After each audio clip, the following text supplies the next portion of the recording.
Kalau setiap tanggal gajian lu merasa kaya, tapi baru beberapa minggu rekening lu tiba-tiba sepi, padahal lu merasa gue nggak boros-boros amat.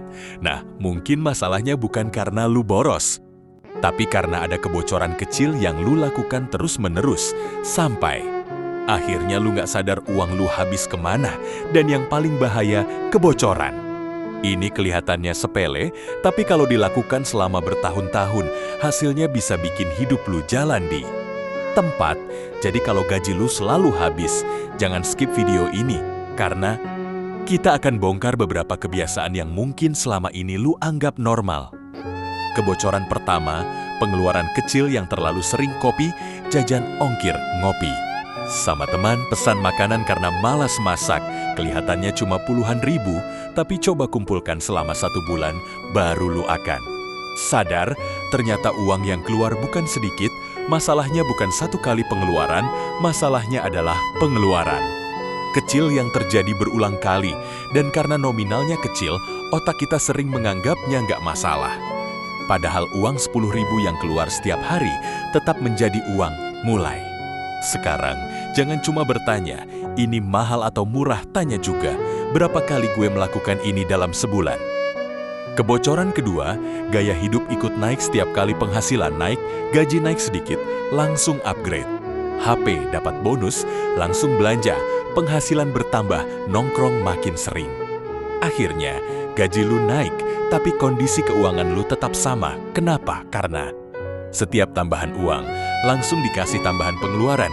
Ini yang membuat banyak orang bekerja bertahun-tahun, tapi tetap merasa nggak punya apa-apa. Jadi ketika penghasilan lu naik, jangan langsung menaikkan gaya hidup, naikkan dulu kemampuan lu menyimpan dan mengelola uang. Kebocoran ketiga, self-reward yang kebablasan, lu capek kerja. Gue pantas beli ini, lu stres, sekali-sekali lu dapat uang lebih, Buat menikmati hidup, self-reward sebenarnya nggak salah. Masalahnya, kalau setiap stres harus belanja, setiap capek harus makan mahal, setiap dapat uang harus membeli sesuatu. Akhirnya, self-reward berubah menjadi self-sabotage. Lu merasa sedang menghargai diri sendiri, padahal sebenarnya, lu sedang mengambil uang dari masa depan lu.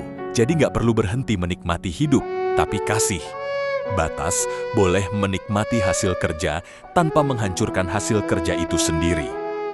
Kebocoran keempat, FOMOI, takut ketinggalan, teman beli sesuatu, lu ikut teman liburan, lu ikut orang lain upgrade kendaraan lu. Merasa harus ikut, media sosial membuat masalah ini semakin parah. Karena setiap hari, lu melihat kehidupan orang lain, dan tanpa sadar, lu mulai merasa kehidupan lu kurang, padahal lu tidak pernah tahu kondisi keuangan mereka sebenarnya. Jangan sampai lu menghabiskan uang hanya untuk terlihat berhasil di depan orang lain. Karena orang yang bebener kuat secara finansial nggak selalu terlihat kaya. Kadang dia justru terlihat biasa saja, tapi rekeningnya sehat. Kebocoran kelima, lu nggak punya tujuan untuk uang lu. Ini yang paling berbahaya. Kalau uang lu nggak punya tujuan, uang akan selalu punya alasan untuk keluar. Coba mulai sekarang, setiap uang yang masuk kasih tugas, ada bagian untuk kebutuhan, ada bagian untuk tabungan, ada bagian untuk dana darurat, ada bagian untuk keluarga. Dan kalau mampu, ada bagian untuk mengembangkan kemampuan atau penghasilan. Karena uang yang punya tujuan lebih sulit hilang tanpa sadar. Jalan rezeki, tapi ada satu hal yang jangan sampai kita lupa, rezeki bukan cuma tentang berapa banyak uang yang masuk, rezeki juga tentang bagaimana kita menggunakan apa yang sudah diberikan. Kalau penghasilan kita kecil, jangan minder, belajar mengelolanya. Kalau penghasilan kita besar, jangan sombong, belajar menjaganya. Dan jangan hanya mengejar angka, sampai lupa memperbaiki hubungan dengan Allah, keluarga, dan diri sendiri. Karena percuma mengejar kehidupan yang terlihat sukses, kalau hati sendiri tidak pernah merasa cukup. Jadi mulai hari ini, jangan cuma berusaha mencari lebih banyak uang, coba juga hentikan kebocoran yang selama ini menghabiskan uang lu. Ambil catatan, tulis semua pengeluaran lu selama 7 hari. Jangan bohong kepada diri sendiri, tulis semuanya. Sekecil apapun, setelah 7 hari, lihat kemungkinan besar lu akan menemukan sesuatu yang selama ini nggak pernah lu sadari. Dan kalau ada satu pengeluaran yang sebenarnya nggak penting, potong. Bukan karena lu harus hidup susah, tapi karena lu sedang memberikan kesempatan kepada diri sendiri untuk punya masa depan yang lebih baik. Kalau selama ini gaji lu selalu habis, jangan langsung menyalahkan nasib, jangan. Langsung merasa rezeki lu sedikit, coba lihat apakah ada kebocoran yang selama ini lu biarkan, karena terkadang masalahnya bukan pintu rezeki yang tertutup, tapi embernya yang bocor. Dan seberapa banyak pun air yang masuk, kalau embernya terus bocor, tetap nggak akan penuh.